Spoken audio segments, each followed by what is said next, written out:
Welcome to Time Well Spent, a podcast from LaborSync, the only real-time multilingual timesheet software your business will ever need. So let's talk about that moment almost every business owner hits, right? You wake up and, oh boy, instead of feeling ready to go, there's just this dread. That feeling. Yeah, staring down the barrel of, spreadsheets, payroll again, all those admin headaches. It makes you feel just done. Completely done. But here's the thing we're exploring today, based on a recent LaborSync blog article.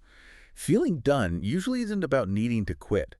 It's more often a sign you need a reset. A fundamental reset, yeah. We're going to dive into some actual strategies from that article to help you sort of rebuild that relationship with your business, make it work for you again.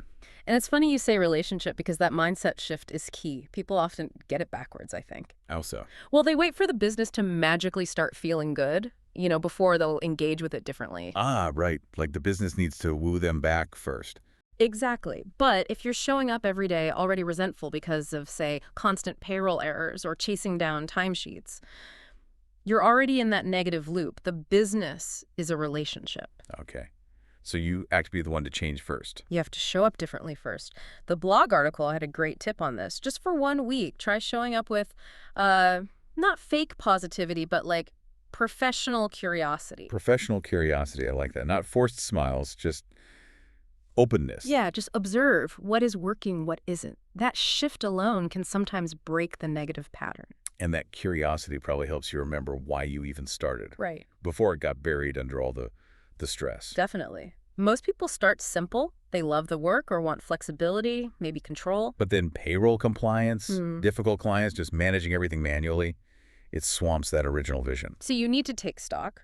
What parts do you still enjoy? Is it the problem solving, the freedom? Focus on those. Okay, but what if the operations themselves are the problem? Like, curiosity is great, but if your day-to-day is just fighting fires. That's where curiosity leads to action. It helps you break that operational rut. How? By questioning those things you just accepted. Exactly. Stop forcing what's clearly broken. Maybe you literally work from a coffee shop one day just to change the scenery.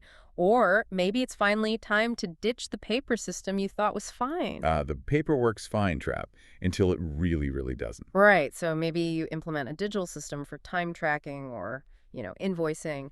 That external change reinforces the internal shift. And that ties into optimization, doesn't it? Looking at where your time actually goes. Absolutely crucial. Are you just busy or are you actually effective? We see this all the time in the research for these articles. The 80-20 rule kind of thing? Sort of, but often worse. Like spending maybe 60% of your energy, your mental bandwidth on tasks that only generate, 10% of the results? Oof, that's rough. It is. And that administrative friction, correcting timesheets, chasing data, double-checking payroll, it causes this hidden drain, decision fatigue. Decision fatigue. Right. It's not just the time, it's the mental cost. Exactly.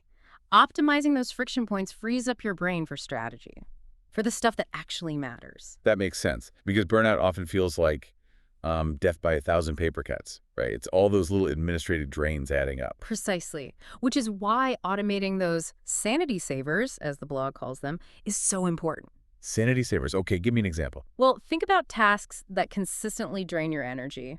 Manual time tracking, maybe, or a payroll process that eats up 3 days every single month. Yeah, okay, those things you just dread doing. Those have to be streamlined or automated. It's not just about efficiency, it's about emotional sustainability. It cuts down hugely on those low-level draining decisions you make all day. And then once you have that headspace back, then you can set real boundaries. like actual work hours, imagine that. Or even things like no meeting weeks so you can actually think strategically. And it connects to delegation too. Which feels impossible for small businesses sometimes.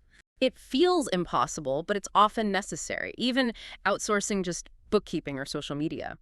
And this is where good systems like proper time tracking really help. Ah, so you can see where the time and money are actually going. Exactly. Clear data justifies the investment in getting help.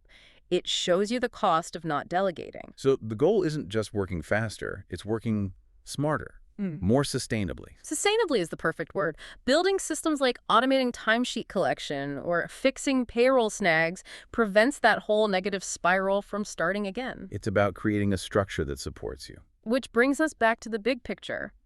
Falling back in love with your business. It's not about trying to recapture that chaotic, maybe unsustainable honeymoon phase. Good point. It's about building something mature, a sustainable relationship, really, based on respect for your own time, clear boundaries, and, importantly, systems that actually align with your goals. You built this thing to support you. Right. Not to become its prisoner. Never its prisoner. That's a powerful thought to end on. Build the business to support you. This episode of Time Well Spent was brought to you by LaborSync. Track employee hours and job site locations in real time from any device. Start your risk-free trial today at laborsync.com.